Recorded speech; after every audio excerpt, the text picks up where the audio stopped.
It must be so exciting for you to be in the cusp of this transformative change, Sunil, because it was not always this easy, right? I mean, I remember when I was growing up as a young man, I used to see all these Western TVs and VCRs that you and your family used to manufacture. Those must have been completely crazy days to own anything in manufacturing in India.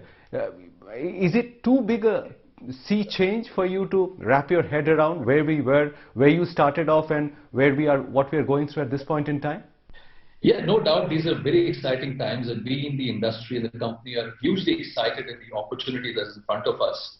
And I think, you're absolutely right. I remember when I first started electronic hardware manufacturing, and this was way back in 1992.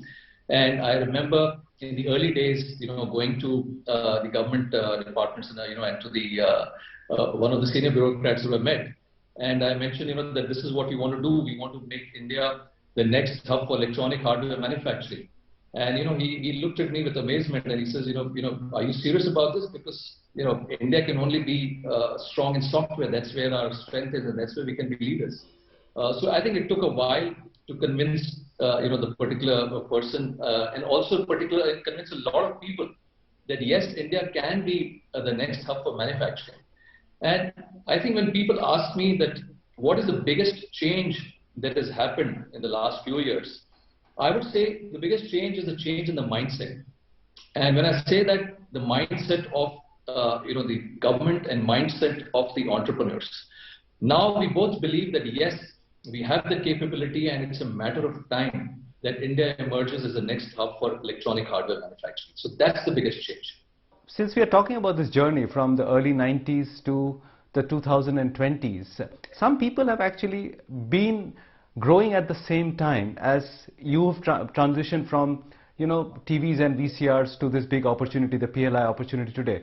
And some people like, say, Sunil Mittal. I mean, at one point you were making push button phones for Beetle many years ago, and today you have a 51% you own 51% in a joint venture with Bharti in your telecom business. So what's your equation with Sunil Mittal been like all these years? I mean, do you regard him as a friend, a business associate, or even a mentor? Yeah, so when this opportunity came to us, we were hugely excited and overjoyed. And I think a few reasons behind this. One, of course, was the huge potential that we saw in telecom manufacturing. We see in the country right now that most of these products are imported. When we look especially the CPE, which is the consumer premises equipment, and the area that we're first getting into this joint venture.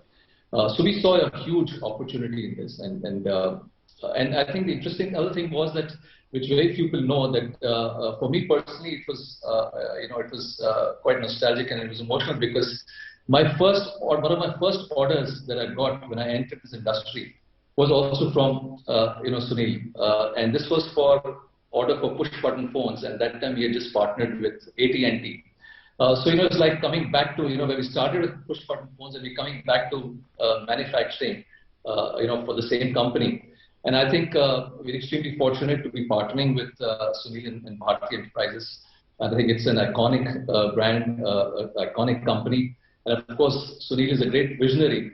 And I think the first meeting that we had to discuss this, we barely discussed it for half an hour.